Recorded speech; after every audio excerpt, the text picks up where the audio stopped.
in the family doing, Deeks? Oh, good, thanks, yeah. Yeah. I can't complain. Good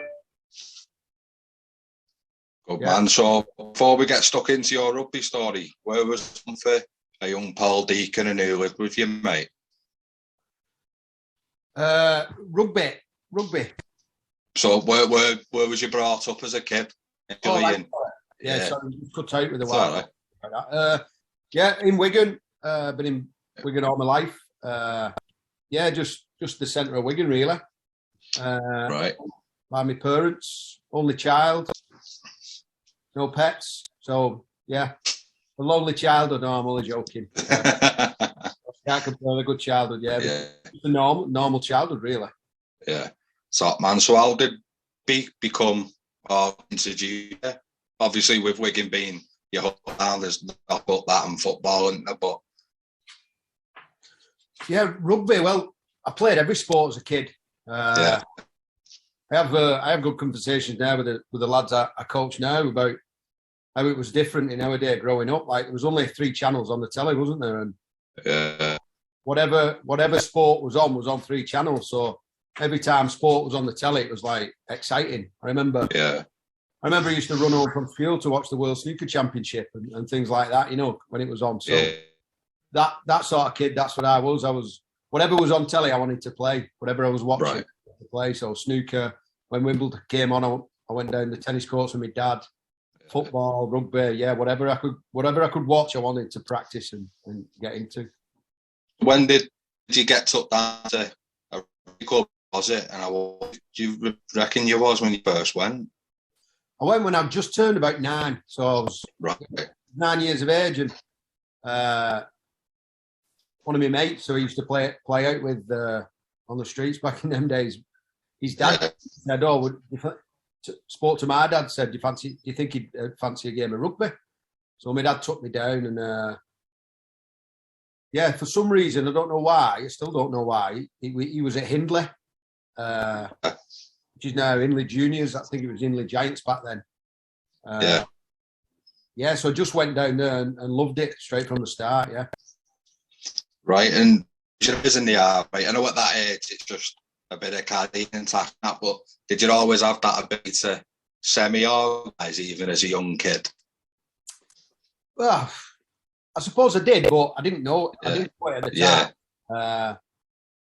I suppose I was a bit of a bossy boots with my mates back when I was a kid. You know, I always wanted to play my game or ideas of what we should be doing. But I was very lucky. That I had a great coach from under 9s all the way till under 16s, really. And a guy did he stay with you, Paul? Yeah. Yeah, he stayed with us till probably 15s, under 15, 16s. He left us, and a guy called Cliff Peters, and he sort of gave me that role early on. And I always remember that our team, with him coaching us, we seemed to be a step above every other team. So, like under 9s, we had a first receiver or plays off 9. Yeah. When the other teams were just getting a first receiver, we had a second receiver. And it's part of my job to call the plays. So he helps in that massively. Yeah. Right, mate. So was there any like town team stuff when you were in like year 6 or what's that, 10, 11? Get involved in that? Town team started under 11s.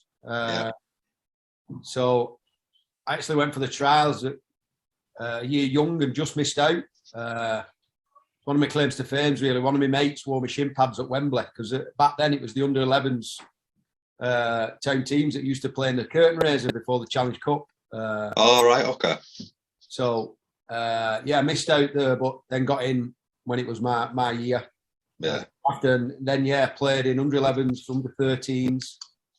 There was an under 15s and then under 16s town team. Yeah, there at Wigan. How did you take the initial rejection back, mate? Because it obviously we'll touch on it later on, but your career's been very prolific. So you don't often hear of, other than a couple of injuries that you had. You never really had, from what I can remember. Yeah, I was fortunate in my career. Yeah. I had some disappointments. I had quite a few right at the end of my career, actually. Right. We might get into, like you say, but I wasn't too disheartened because obviously I was a year younger back then. So in that respect, I didn't really get any real setbacks until I was around 16, when sort of all my mates who played in the town team were getting signed up, and I wasn't. So fair enough, mate. And the rugby helped you with the transition into high school, and how did you and that, and where did you go? Yeah, high school. Went to Standish High, which is just up the road from where I live, really. And yeah. Not many of my mates were going there. They were going to the deanery. Just a small few of us who travelled up to Standish from our primary school. So yeah, all new world, meeting new mates and that. Yeah, and what's the standard of school rugby like compared to your club rugby? Yeah, nowhere near. I mean, yeah, I was very fortunate. Again, I spoke about the coach that took us at Hindley. Yeah. In my age group, the two best teams in the country were from Wigan. Right. And it just drops on certain years like that, aren't they? So yeah.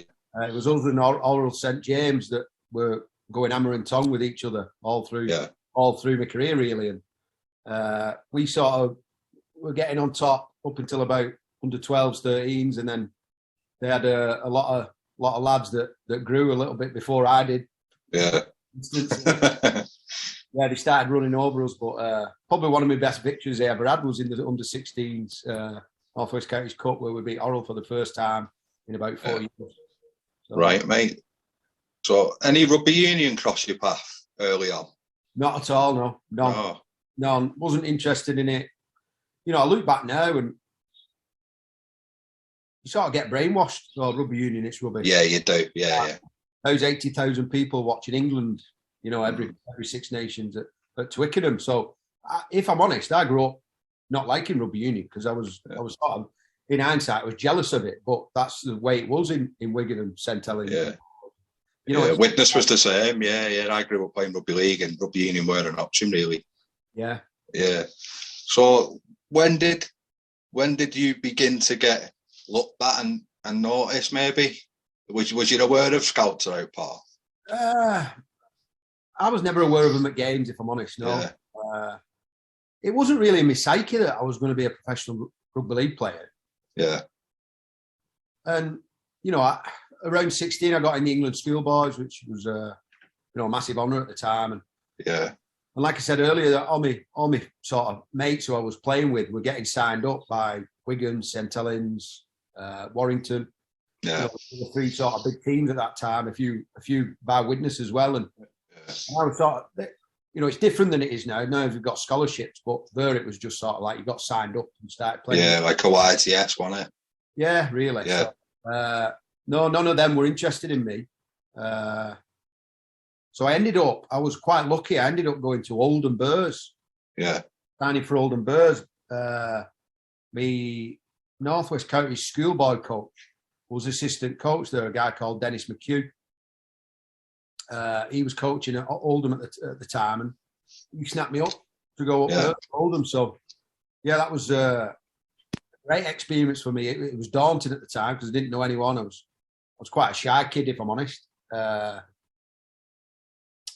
Hey there, John. Just lost you. Yeah, mate. Yeah. So you touched on Mr. McKee, your mate, and snapping you up. Yeah, so he signed me for Oldham Bears, which was quite daunting. Didn't know anyone there, and you know, I'd played in good teams. You know, I think the Wigan Town team that I played in was, you know, I don't think we lost a game in 11, 13, 16s, or not one I can remember. So going up to Oldham was a great experience for me. When in hindsight, looking back, it taught me a lot. Yeah. So if we just go back a little bit, mate.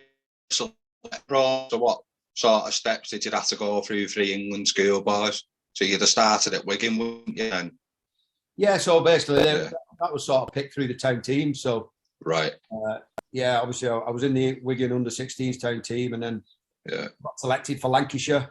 So he played Lancashire v Yorkshire, and then that was sort of a trial match really for the England schoolboys. Yeah. Right, so what's it like when you rock up at Oldham and you're still a young kid, really, aren't you, in like a men's world now, if that's the right thing to say? But no, it was definitely the right thing to say. I mean, you know, I look at kids coming through now, it's probably even more of a men's world than it is now, you know.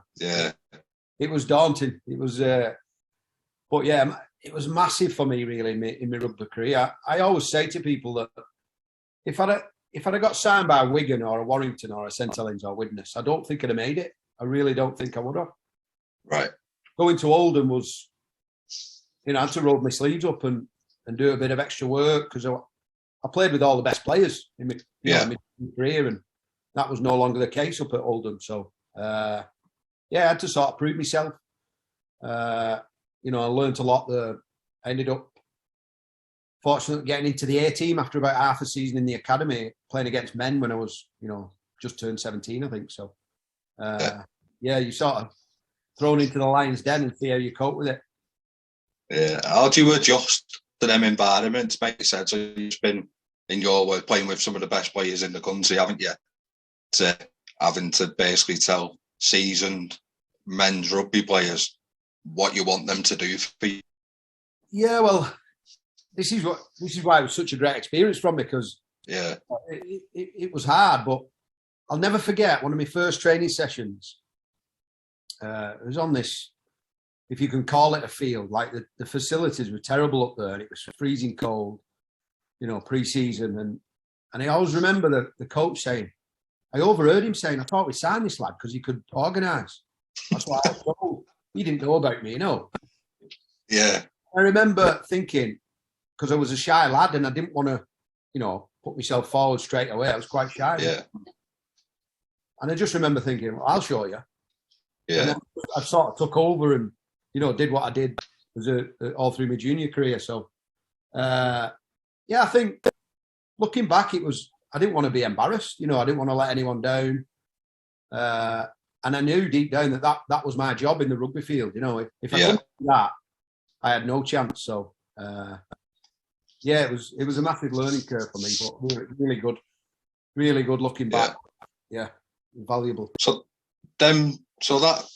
that mould, mate, is an organiser.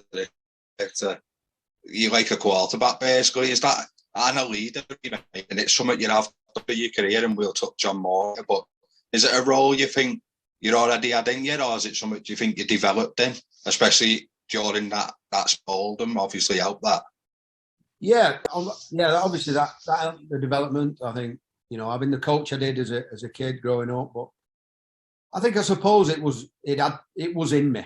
It was in me to boss people about.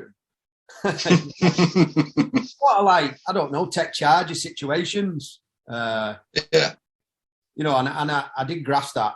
Like I said, from my coach when I was 9 years old, they gave me the job, and I took it on board and took pride in it. And wanted to be the best at it. Yeah. So into Oldham, mate, no one really probing you about pinching you before you went there, no? Not to Oldham, no. That was I was just at college at the time doing my A levels and going to Oldham because I like playing rugby and a bit of pocket money. I remember back in the day when I got to the A team after about half a season, you used to get 60 quid a win. It was brilliant, Big money, mate. Yeah. Well, massive when you could have a nice again. So were good times, really good times. Yeah. How was that step up from academy to A League? Massive. Was it? It was, you're playing with lads your own age, and then you go in playing against men, and back then it was a tough league. It was, all the fellas that were in that league wanted to get to the first team, and so again it was daunting, but a massive learning curve for me, which I'm so glad I went through. Yeah. So how did you go before we talk about the big move most people will remember you for, mate? What that moment do you remember from the Oldham days, barring that class pitch you trained on? Yeah. I remember it being cold. I remember it being hilly. The pre-season was pretty hard because there was a lot of hills in all. I remember us having a really, really good A team, and I really enjoyed my time playing in that team. Some good players and good coaches, and it was just a good club. You felt like appreciated. You felt looked after there, and even though the facilities were under par, I'd say to be fair, that it was just a really, really massive experience, and you know, I grew a lot in them couple of years. I think I played 2 seasons up there. Well, it's like real rugby, mate, isn't it? Like you said, the facilities and that, and knuckle down and get on, isn't it? And yeah, I suppose you could describe it as properly old school, you know. Yeah. So when that move does come around to Bradford, mate, was that brought to you, and what else options? But I imagine there was a queue of people for you, really. No, mate, no. No. Came out of the blue. I got a phone call one day from Matthew Elliott, and I answered, and this Aussie was on the phone, and I thought, this can't be right. This is not right, you know. I was just all about my business. I just finished my A levels and signed up to go to university, and you know, Bradford. That was at the end of '97 season. They just won the Super League. Yeah, you know, I was a fan watching them on the telly, and Matt gave me a call and said, "Would you fancy it?" I couldn't believe it, really. And I think it came from a semi-final, the A-team semi-final, where I played Bradford for Oldham, and I think we beat them. And I believe Brian Noble was at the game, so that's where he sort of saw me play, and that's where that opportunity came from. When you're going up to meet these characters, mate, because you're talking international rugby, but there's no art yet. Is it daunting sitting down and having serious meetings with these people, or are you? Because you seem pretty laid back, so have you just took? Yeah, we're very daunting. Like I said, I'm quite chill, but I'm quite shy as well. Naturally, I always have been. So, yeah, when I'm talking to Matthew Elliott on the phone, I'm thinking, geez, we just won the Super League. Like, what's he phoning me for? But it was daunting. But that sort of process of signing for him was quite straightforward. Other than I wanted to keep doing my university course. So, back then I signed at Oldham as Bradford, as an academy player. I played the first half of the season for the academy and trained with the first team on my couple of days off that I got from university. So, and then an interesting story, but not many people remember. One of my boyhood heroes, Sean Edwards, signed for Bradford at the same time. All right, okay. But he left it half the season in. Yeah. I was sort of playing for the academy, and when Sean left halfway through the season, Matthew Elliott brought me into his office and said, "We want you to play scrum half for the rest of the year, but you'll have to come full time." So that's where my sort of contract changed, and at university, and thought I'd give it a shot. So got the opportunity really by somebody else leaving the club, and the rest was history, really, I suppose. You know, and sometimes, Paul, that's how it happens, isn't it? You've got to grasp a chance when it comes, and like you said, that was your chance, mate. Oh, massively. I always say, you get given an opportunity, you got to take it. I think I did. But that's the thing. Like, some lads don't get them opportunities, you know. No.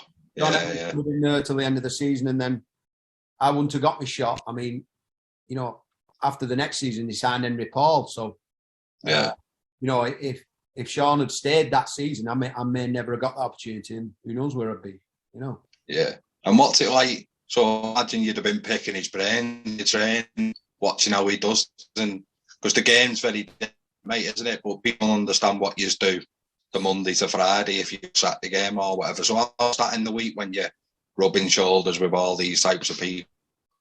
Yeah, it was amazing, really. Like I said, we champions, you know.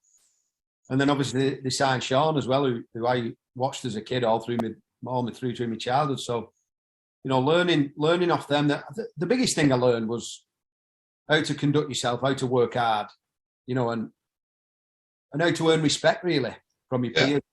You know, because again, you know, I was lucky being signed for Oldham, which at the time I didn't feel lucky, you know, because all my mates had gone to the bigger club. But I you know, got to Bradford at the right time. They were at the peak.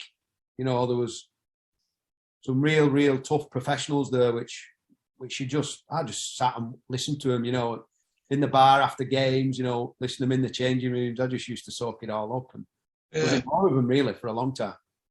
Well, that's it. How can't you be in it when, especially you're achieving with them?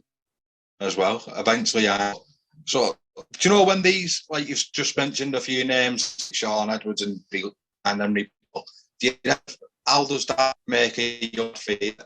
If they're signing when you're auditioning, do you see it as I don't like it, or do you see it as an opportunity to get better? Sorry, John, I missed that question. It just went a bit. Sorry, mate. So when you're a young lad and you're in that type of environment and they're signing the characters you talk about, which are big, mate. Yeah. Do you like the word you sign for a reason yourself, but do you get as a thought is something you can learn from and get yourself better? Oh yeah, definitely. Yeah, you learn from the best, don't you? You learn from watching, and observing, and it was frustrating. You know, I had a great first season. I thought, second half of the season where I got the chance. Yeah. Started every game, and then Henry Paul comes along, one of the world's best players, and you know, I'm out the team for a lot of the time. But I suppose I have to thank Matthew Elliott massively that he had a lot of faith in me, and I wasn't never really out the match day squad. I spent most of the time for the next couple of years on the bench. Yeah. You know, he did start me in a few games, and he looked after me that way as well. So I suppose looking back, that was really good as well. You know, getting a taste of it week in, week out, playing with all these great players, and still being involved when it could have easily put somebody else on the bench. So yeah.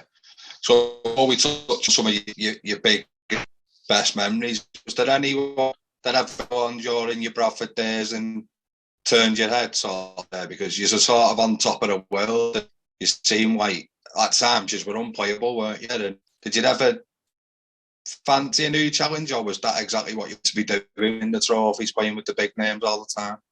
Yeah, I was very happy at Bradford. I mean, yeah, probably the time of my life. You know, that period, early 2000s. Yeah.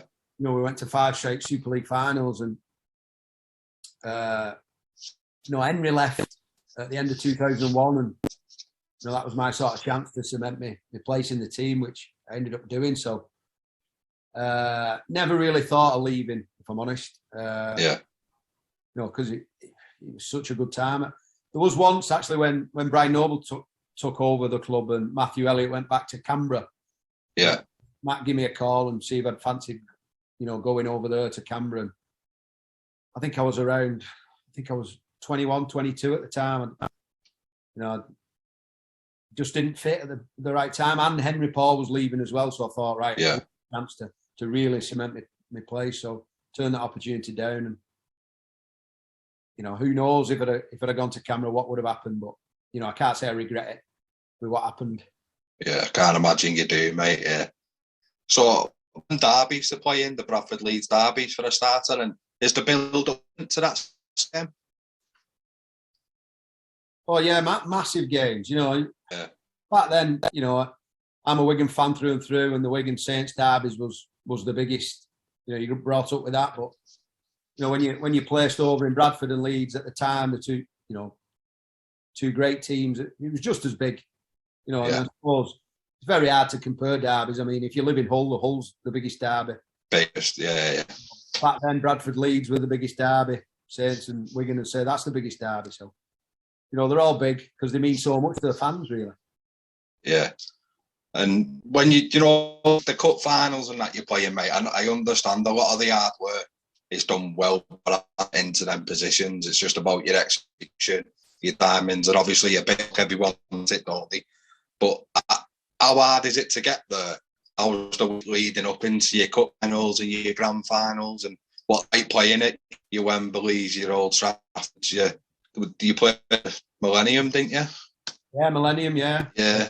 So what are them big arenas like, mate? Oh, amazing. I'll never forget the first time I walked out at Old Trafford. Walked out, years on the back of your neck, stand up, you feel a shiver all the way through. I mean, the noise is unbelievable at Old Trafford because, and most of them stadiums, Cardiff, we played under the roof in 2003. Yeah. Challenge Cup final, that was absolutely amazing. I'll never forget going in the stadium the day before. We had a walk around the stadium the day before, and I was practicing my kick in, and I just thought, this is the biggest PE hall in the world. It was. Yeah. It was weird. It was so bizarre that, you know, you got the roof over you in such an enormous stadium. But yeah, walking out for finals was special. But it was also nerve-wracking. You know, the emotions that you go through, especially in the early days when that's why you play the game, innit?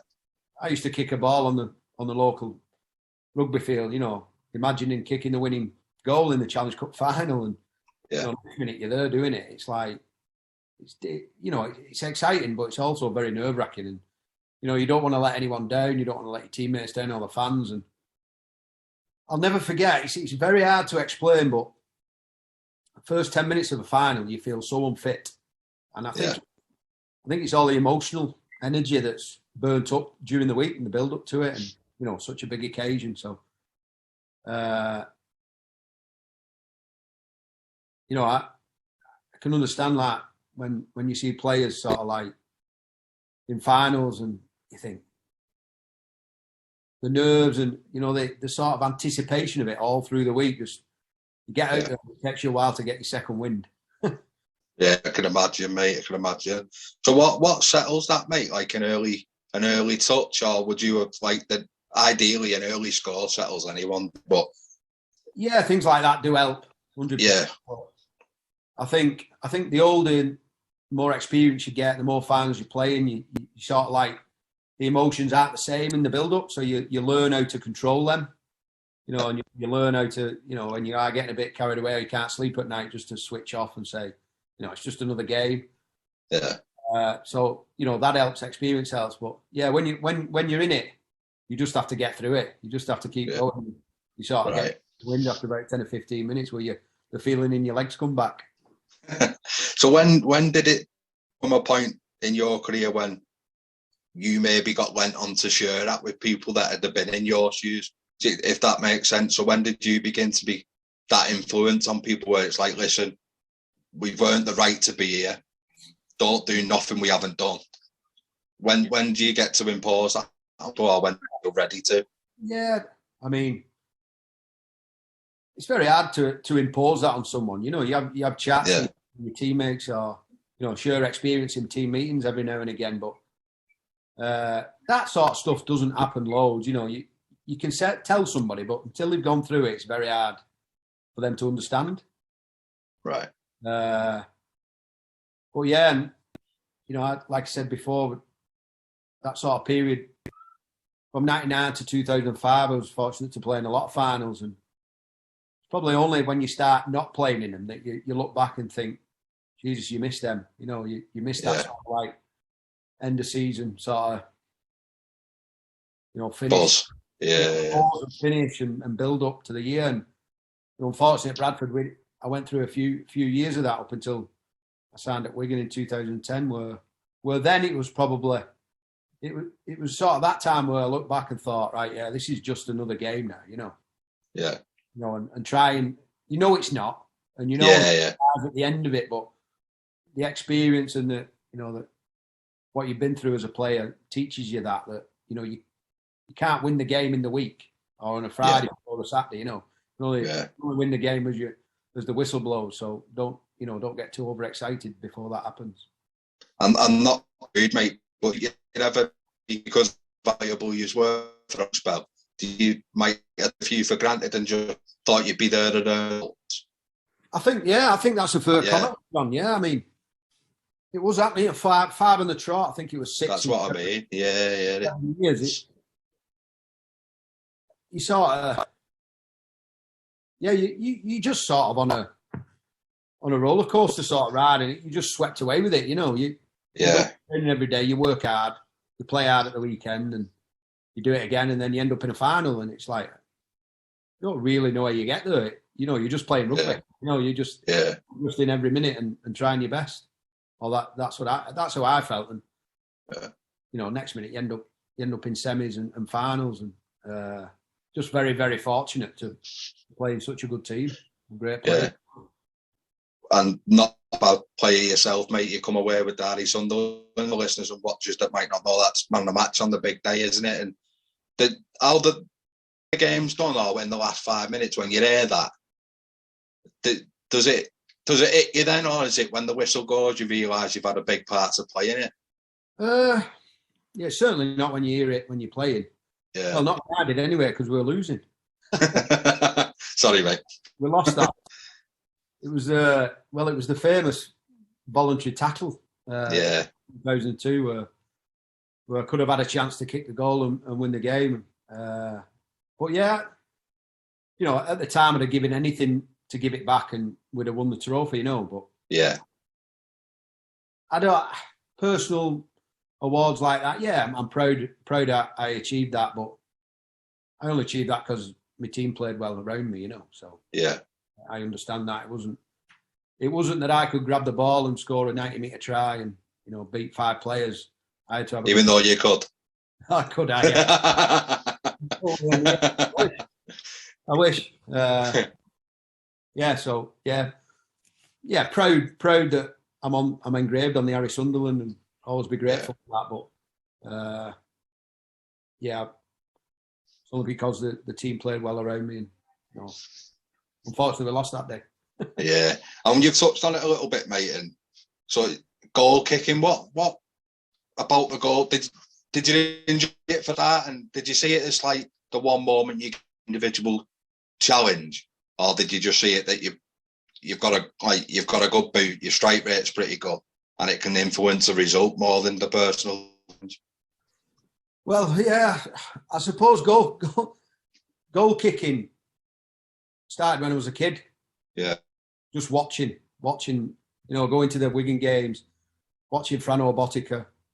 I used to go on the field and copy him. And like I said before, I'd be on the field imagining I was kicking a winning goal for to win the Challenge Cup as Wigan won eight times on the trot when I was a child watching them, Yeah, I could always kick a ball. I had that sort of natural ability just to be able to kick a ball. And something I enjoyed doing. And I suppose in a sort of way, I enjoyed the job.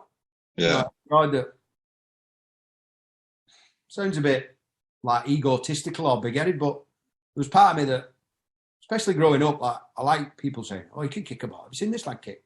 Yeah. And that sort of drove me on to be, try and be as good as I could. And then obviously, because I could kick pretty well, I kicked in every team I played in, So I ended up kicking for the England schoolboys, and it's just something I always did from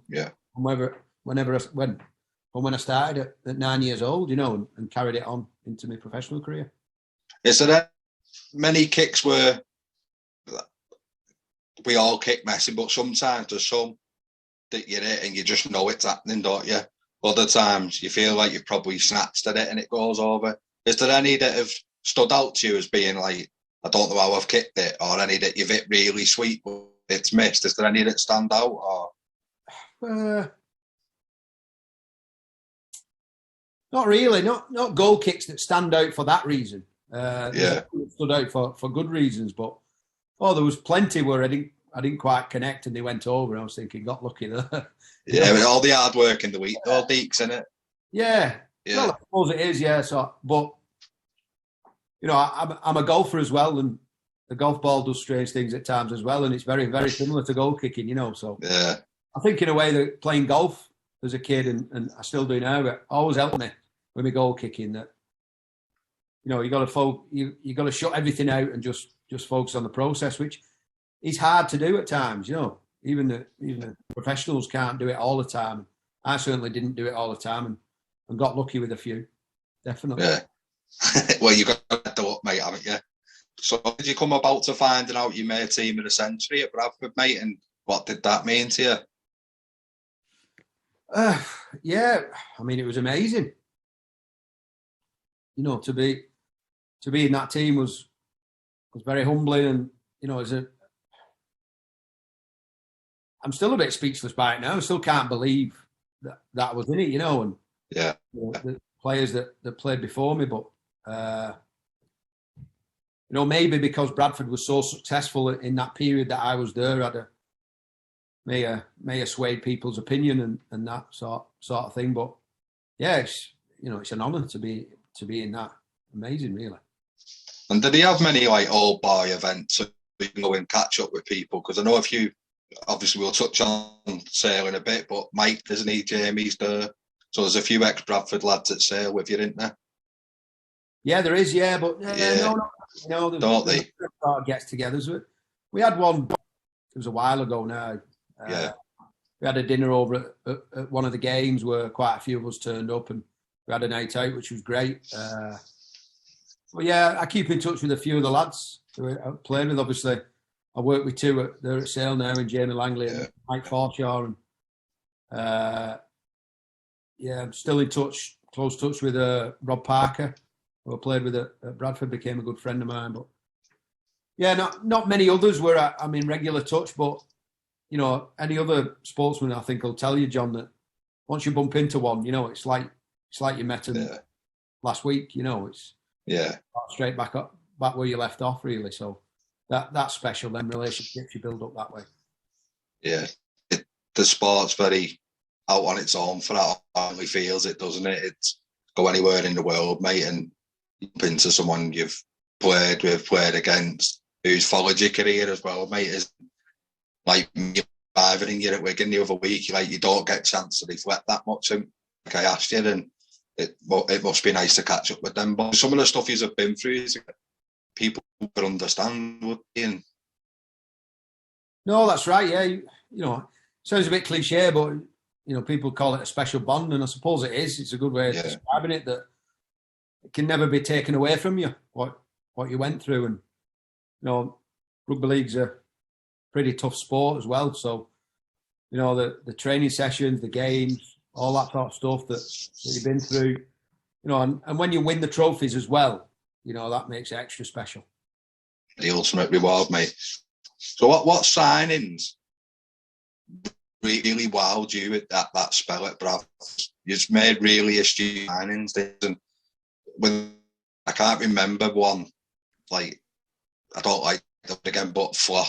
You know what I mean? Everyone seemed to buy in and do the bit and come out a good signing. Did any realise how well it went? Or yeah, there was some amazing signings, and there were big names like obviously Henry Paulo I mentioned. Yeah. Leslie Varnacolo, Shante Nappy. Amazing players, but Bradford had a knack of signing sort of like forwards, you know, tough forwards that you know, weren't world stars, but came over and some of the best players I've ever played with. You know, Daniel Gartner was one. He signed, I think, from Manly. You know, very unassuming bloke. Didn't no bells and whistles about him, but you knew how good a player was when you defended at the side of him. You know, and he was one. Logan Swan was another. David Boyle, Brad Mackay. In 2000, amazing players, you know, in their own right. And like you said, they could spot a player at Bradford, definitely. Yeah. And what memory really dictate your Bradford spell for you? Is it them winning them trophies? Is it? Sorry, John, I just lost you again with it. It's all right. Some memories really symbolise your spell at Bradford. Is it the Litz Pros? Is it and them big games? Memories wise, the finals are brilliant. But one thing I always found out about a final is I can't remember much of the actual rugby of them. Yeah. One because of the emotion that's going through you, and it's all a bit of a blur. But also when you win one, you're out celebrating. You know, it's the end of the season, so a copious amount of alcohol being drunk. And probably a couple of days after, and you know that can be. So it's probably they're the biggest memories you get. Yeah, the social side of it. You know, when you've accomplished something. You know, the buzz trips back from a Challenge Cup final. You know, you just can't beat them sort of experiences. So yeah, I think as a player, you know, people ask me, "Do you miss playing?" And I don't really miss playing, if I'm honest. Yeah, it's too bloody hard. You know, can't walk down the stairs 2 days after a game, but you miss that side of it. You know, the camaraderie and you know achieving things together. But I'm fortunate that I'm still in that environment, you know, so not doing it on the field and fully appreciating what the lads are going through. But, you know, I feel very blessed to still be in that that kind of environment. Yeah. Well, a little touch on the injuries before we kick with your next move. So you had a few as well, Paul, didn't you? When did your first injury come about? How thought with it?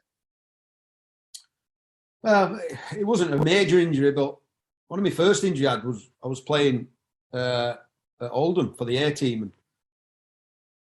Back in the day, you sign a contract and it sort of says in the contract you can't play other sports. But I was playing, I used to play football for the college on a Wednesday afternoon, which I love, by the way.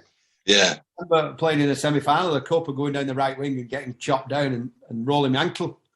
My ankle swelled up like a balloon, you know, and we had a game the next night. And I had to sort of say, I just fell over in the playground, you know, just walking. Yeah. But I think they knew I did it playing for the college. But yeah, that big picture on the back of the paper didn't help you, did it? No, that's it. Yeah, I remember going in thinking, are they going to rip my contract up here or something? Are they going to fire me? But that was sort of my first. I had trouble with my ankles early in my career, but then started strapping them during the games. That was fine. And probably it's hard to remember what order they happened in. I had that many, but I think one of my first major sort of injuries. I got kicked in the face once in a playoff game at St Helens away by Apollo Perolini. That was pretty frightening. Like the studs hit me right in the middle of my face, and you know, one just missed my eye and split my sort of cheek right next to your nose all the way down my face. And so that looked horrific, but it wasn't that bad. It was just a bad cut. Probably one of my first serious ones was probably when I detached my retina in a pre-season friendly, and I ended up missing a World Club Challenge through it. Ironically, it was Jamie Langley, who I now work with at Sale, who did it. Friendly fire in a tackle. Yeah.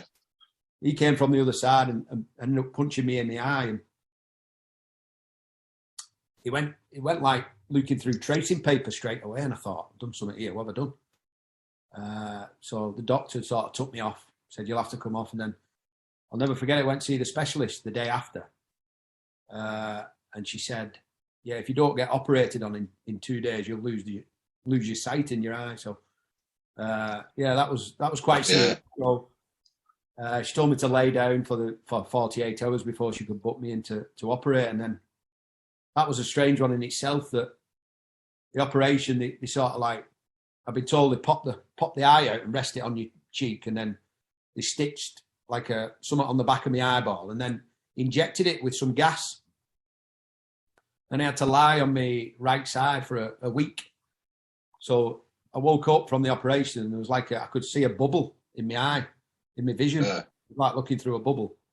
And it was the gas that was I had to lie on my right side so it put pressure on where my retina had detached. So that was a bit strange. I had to lie on my right side for a week, and the gas, you know, shrank down and then just disappeared. And yeah, it seemed to work. So that's mad, that, isn't it? Yeah, crazy. I had some strange injuries. Then I think you brought your palate, didn't you? Not my palate. No, it got reported in the paper that I did my palate, but yeah, I was playing for Great Britain. I broke my upper jaw, so it was like either side of my nose, really. Yeah. I got a tackle and it must have just hit me on the sweet spot, just under my nose. So basically, my top jaw snapped. And I remember being on the floor, and I knew what was going on. I hadn't like got concussed or anything, but I just like sort of opened my eyes and been on my hands and knees, and it was like somebody had turned a tap on with blood. It was just going out of me. Straight away, I thought, Jesus Christ, what have I done here? So the doctor come on and saw me, and I ended up walking off the field. He, put the tissues around my nose and trying to stem the bleeding. And I remember walking off thinking, what have I done? Have I broke my jaw? I remember moving my bottom jaw. I went, that feels all right. What have I done? And as I brought my jaw back to my teeth, I felt my top teeth move as I down, and I went, oh, Jesus Christ, like. And I started to panic. I thought, I have done something here. And it was, from what I believe, it was quite serious at the time, that they had to stem the blood with, they had to put a catheter up my nose and... Bloody hell. And Professor Chris Brooks, thankfully, was the doctor for Great Britain. And he was trained, he'd been to America training for car crash injuries, and that's how he described it, as a bit of a car crash injury. So I was lucky that the right person was there to treat me and sort me. Yeah. Very lucky. But yeah, it's heavy. So you touched on international honours there, so we'll go back a little bit. And you played Lancashire when we had the War of the Roses, didn't you? Yeah. Is that something you'd like to see come back, and how was that? Well, it was great. It was a great concept. I thought the first year it was done, I thought, it got really big support by the fans. I think the fans really got behind it. Yeah. I remember it dying off. I think it lasted, was it three years? I think it didn't feel long, did it? No, it was only about 3 years. And I remember the next year, some players cried off, and the crowd wasn't quite as big. And then the year after, it died off again. And I suppose it's like anything like that in rugby league, John. It's the timing of it. Yeah. It was sort of squashed into the already tough schedule of the games, So, you're playing that, and then you're playing at the weekend, then you're playing in another midweek. And I know they do it over there in the NRL, but it's a great concept. It sounds very good.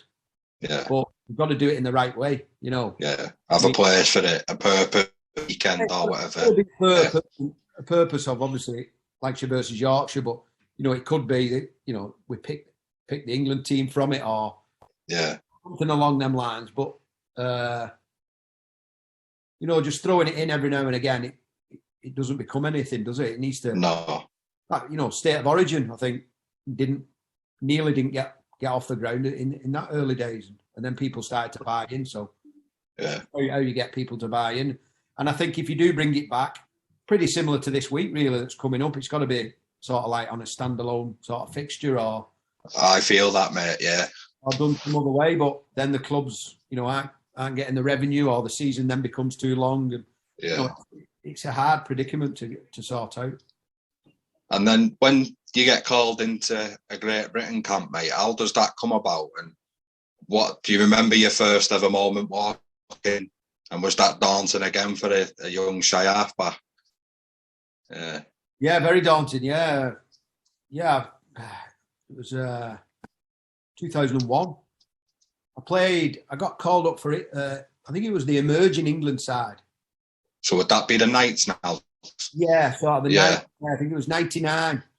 I think Great Britain went down under. I think it was 99 or 2000.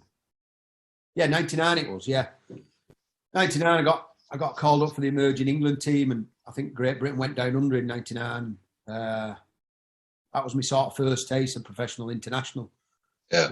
That was fantastic experience. And then in 2000, it was the World Cup, and I got chosen in the England squad for the World Cup. And again, didn't sort of play the first game, and then got a crack. We played Ireland at Hindley and Fiji, which was, amazing experience. Like you said, quite daunting when you're there with all these international world-class players.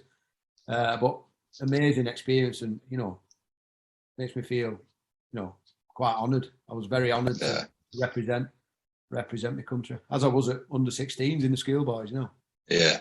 So I'm quite sentimental, mate. So I'd have kept stuff from that. Are you a keeper or a tie-up hunter when you were a kid or out like that?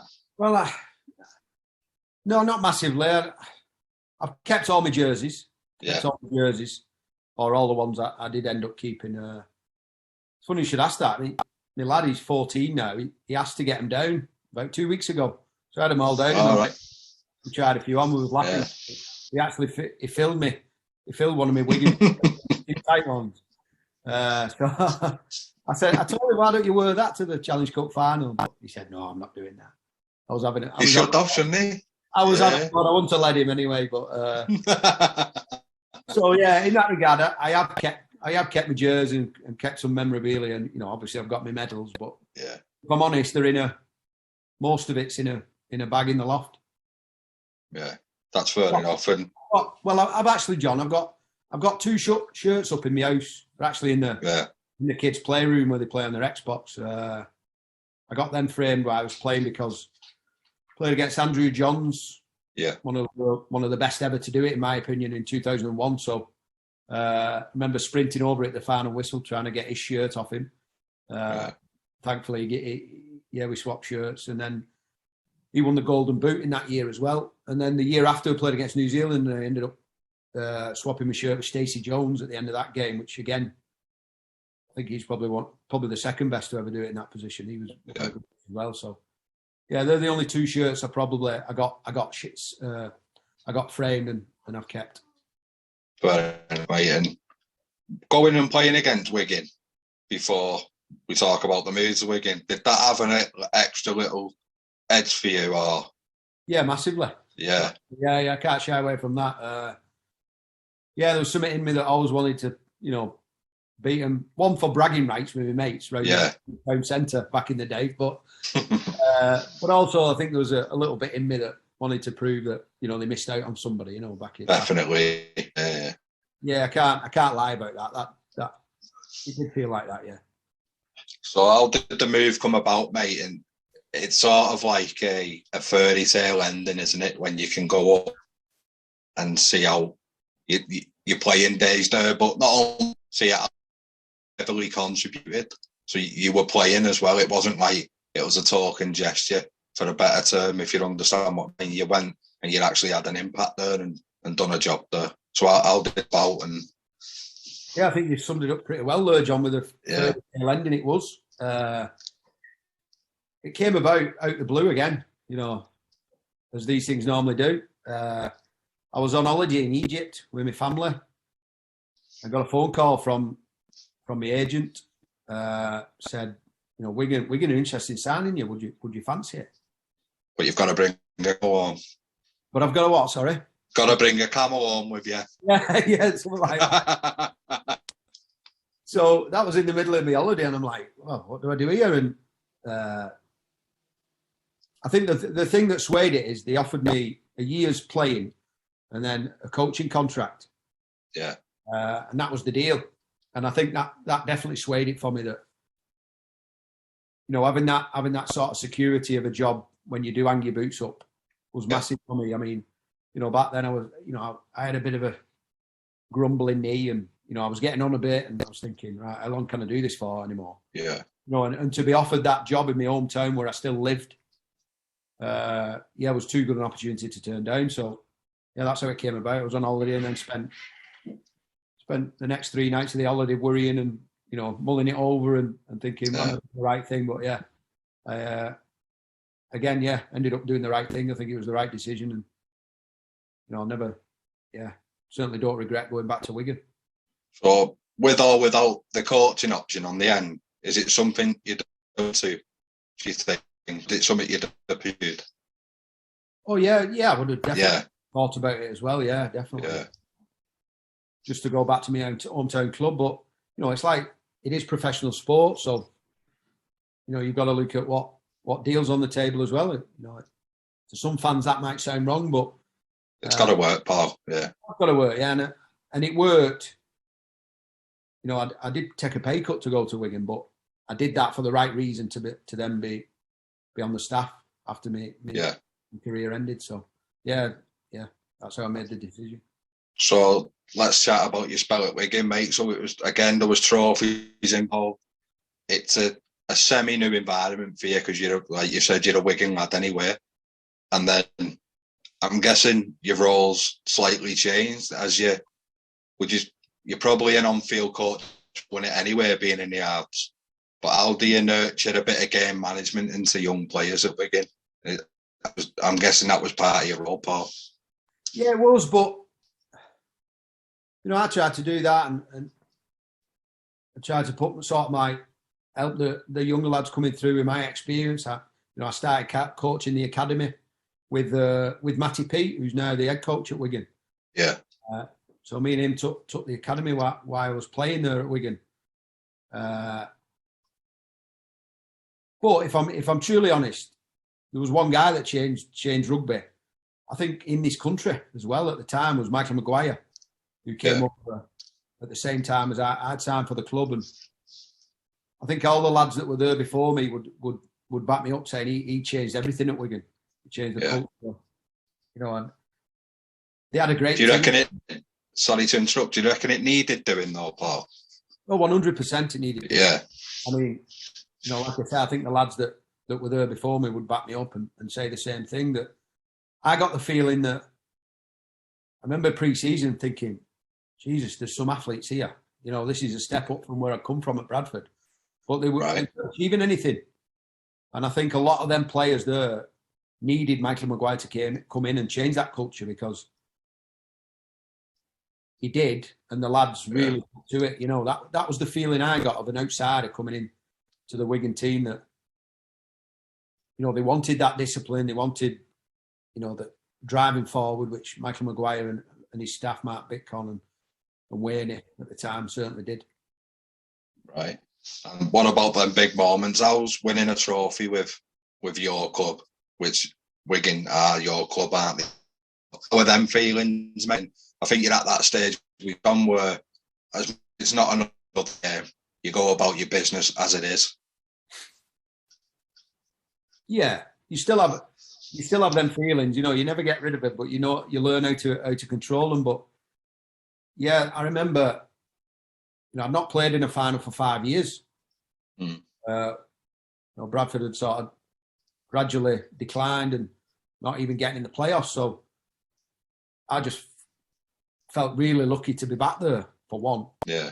You know, walking out again at Old Trafford with my hometown club, which was great for my family as well. Yeah. So, you know, a proud moment, more for my family really. That, you know, being a Wiganer, but that was the one game, probably the one and only time where I've walked out for a final, knowing we were going to win. Yeah. The belief and the feeling amongst the team, we just walked out there thinking we felt so prepared. And it felt right, obviously. Yeah, it just felt really, really confident, and thankfully it turned out like that. So was you in the team when, because he had Alison Hansen on, and he mentioned something that you might have done, where they just write something down what it meant to you, and then did Michael have you put it on the halfway line? Yeah, that was before the semi-final. Yeah, and was that different for you, something like that? Yeah. I'd been in a few meetings similar to that. I remember doing one in the England World Cup squad back in 2000 with John Keir. You know, where the lads sort of, you sit round and you sort of talk about what it means to you. But that was a powerful one. That. Yeah. I think we missed out. We lost in the semi-final in the Challenge Cup that year, so I think that's why Madge thought we'll do it before the semi-final. So I think he thought if we get to the final, we'll be fine, you know. And sorry, it was that you won it? Sorry, was it at Hindley? Was it? Did you beat Leeds? We did the meeting, yeah. Before the Leeds game at Hindley. That's what he said. And then we burned it in the middle of the old changing rooms at the training ground and put it in the urn, and then we took the urn to the semi-final, you know. And you know, a bit of a, you know, something sitting there that reminded us of, you know, what it means to each and every one of us in the squad. And and then we won the semi, and then we took the urn to the final, and it worked. Yeah. And did you feel that you were at the tail end, or could you have gone round again, regardless of that coach being there? Yeah, well, funnily enough, I'd only signed 1 year and sat down at the end of that season with Madge. Yeah. Madge said, I'd like you to go round again if you want to, you know, and hard, and, you know, was it the right thing for me? And I ended up deciding, you're a long time retired, so I had another crack for another year, which I'm glad I did, because I ended up playing at Wembley. Yeah. First time and winning the Challenge Cup there. So, that was a good decision as well. You've done all right, haven't you? Very, very fortunate, yeah. But, like, looking back now, with your coaching cap on, the playing's obviously done now, but do you think it was you were a great symbol of what the local lads could strive to do and be, especially at their own club? Yeah, it's hard for me to say. I think you'd have to ask them. I do think they were, like I said before, with Madge coming in and sort of with his coaching team and changing the culture of the place, the way the lads sort of bought onto that. I do think maybe they saw me as somebody who'd been there and done it. Yeah. Maybe. I'd played in finals and won finals, and anyone in that squad had done that. Yeah. But you'd done it away from the club as well, innit? Yeah, probably Stuart Fielding. Stuart Fielding was in the squad. He'd done that at Bradford as well. Yeah.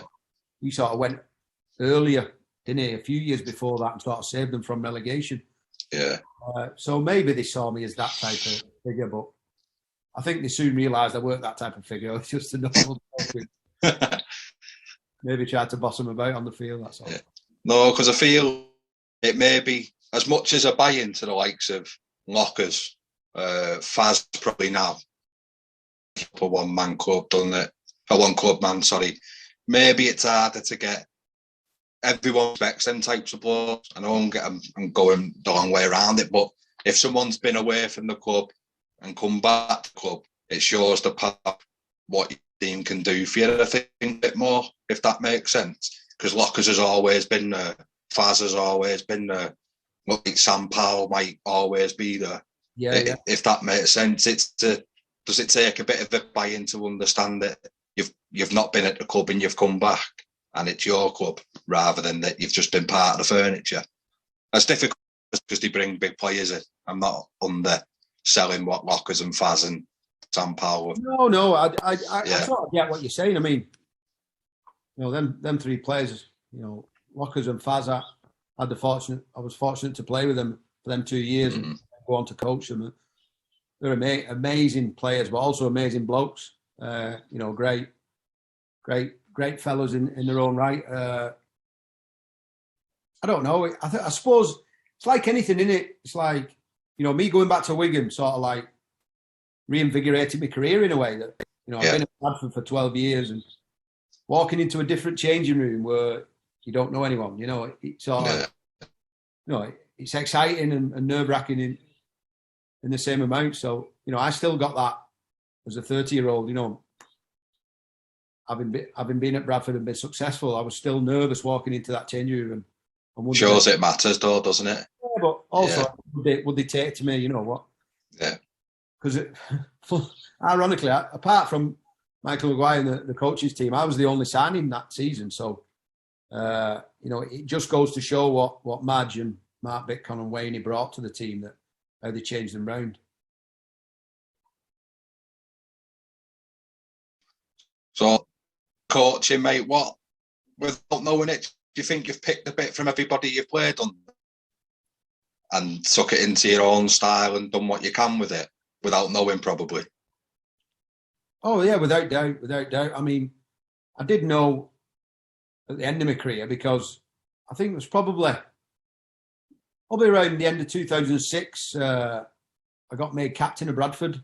And I think it was probably then where, Steve McNamara gave me the captaincy, and I remember thinking, wow, being captain, of a Super League club, that's a great honour. But I remember thinking to myself, I must be doing something right, People must respect my opinion or whatever. And I think it was at that point where I thought, I could become a coach, and I am sort of respected in the game. And so from then on, I was sort of like, I always wondered, I wonder why he's doing that, or why he's playing that, or why are we doing this training session, and what's he trying to get out of the team here? That's how I thought about it. Yeah. Probably when I was around 27. So yeah, definitely took on everything from every coach. And I was blessed going to Wigan, knowing that I was going to be a coach at Wigan, working under Michael Maguire, who I said previously, I think changed the game in this country. Learning how he did things. Was massive for me going into my coaching career. And then the sale, mate, how did that come up, and what tempted you to make a fresh start more? Yeah, well, you'd not be surprised to know that come out of the blue as well. Yeah. Wasn't looking for it at all. I was in a really privileged position at Wigan. I was, second in command under Wayne, assistant coach, and I was assisting Steve McNamara with England as well. So, I was really content, pleased with how my coaching career was going, and then got a phone call from Steve Diamond out of the blue saying, "We need an attack coach. Do you fancy it?" Which was a shock, massive shock. I was like, I don't know anything about rugby, I'd only played one game at college, actually. So I'd never played a game, really. But obviously I'd watched it on telly and sort of thought, that you could take a lot from rugby league into that game and, to improve it. And I suppose that was my main reason for going, really. I actually thought I could add something to rugby union from what I'd learned in rugby league. Yeah. And massively from I've just said, when Michael Maguire came to Wigan, what, the sort of running lines and the structures that he brought over from Australia, I thought could really, really complement the union game. So, I ended up taking a plunge. That was probably the toughest decision I've ever made. Well, it was the toughest decision, It was by a long way that I've ever made in my career. As I've said, in a very privileged position. But, part of me just thought, why not? Try something new, have a go. And again, I suppose the stars aligned in a way that when I came back to Wigan, I couldn't go to anywhere else in rugby union and still live at home, with family still at school. And that was a consideration as well. I could commute over to Manchester. So, there was a few things I had to work out, but like I said, it all seemed to align at the right time. And again, I don't regret it. I'm really enjoying the time in rugby union. Yeah. How did you find the transition, mate? As much as you've watched a little bit of it here and had that one game at college, the games are so different, aren't they, Deeks? Massively different. Walking into that Oldham changing room as a 17-year-old was daunting, but going to rugby union, bloody hell, I was out of my depth. I was like, I was out of my depth, but I wasn't, in a way. Like, it may sound funny, but obviously in rugby league, you coach the game, sort of everything about the game. Whereas rugby union, I was just looking after the attack. That was my job there. So I didn't have to know about lineouts and scrums and the defensive structures and all this, but I had to sort of learn on my feet, really. And I always remember a guy called Bryn Evans. He was the line-out caller. And for about the first 3 years I was coaching, he'd come to me every week and say, "Deeks, what about this? What about that?" And I'd go to him and say, "Oh, I'm thinking of doing this." "No, you can't do that off a 5-man line-out because this and that. And if we line up as a 7-man, they'll only have these players here, and all these." Your midfield being stacked and stuff. Exactly. All the combinations were. So he was a great help in that respect. He was a really smart operator and helped me along the process. But I just went in there wanting to change the running lines and how we can attract more defenders and preserve the space on the edge, and that's how I started. And then the boys, I think, really bought into that. They'd not been sort of shown that before, and I think that sort of got my foot in the door with the players, where they thought, this is good, this can work. And then the rest I just learned as I went along. Yeah, but you've not had, mate, have you? So, do you think Union could benefit from the little World Cup challenge? Was that something you think Union would buy into if they could get the Southern Hemisphere side interested? Yeah, maybe. I don't see why not. I mean, it would probably, in Union, you'd think they'd probably do it against the European champions. Yeah. Rather than, because there's that many leagues throughout the world. It's a little bit different than the league. So, like the top 14 that's Wales, Ireland, Scotland and South Africa now are in that tournament. So, I believe the South African teams are being invited into the European Cup next season. Yeah, I've mate, Yeah, so Yeah, I think they could do it. It's just how it would fit into the calendar. I think they are trying to make it a world sort of calendar, but I don't think it's getting there yet. And it's where you fit it in, because obviously they've got their international windows throughout the season. Yeah. Yeah, I'm not sure how that would work, but yeah, I think it would be a great concept.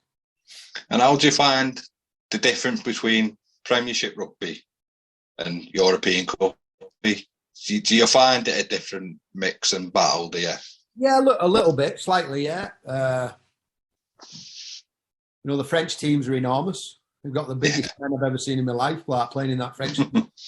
They're a little bit more set piece bias. They forwards from the scrummaging and the mauling and the line out.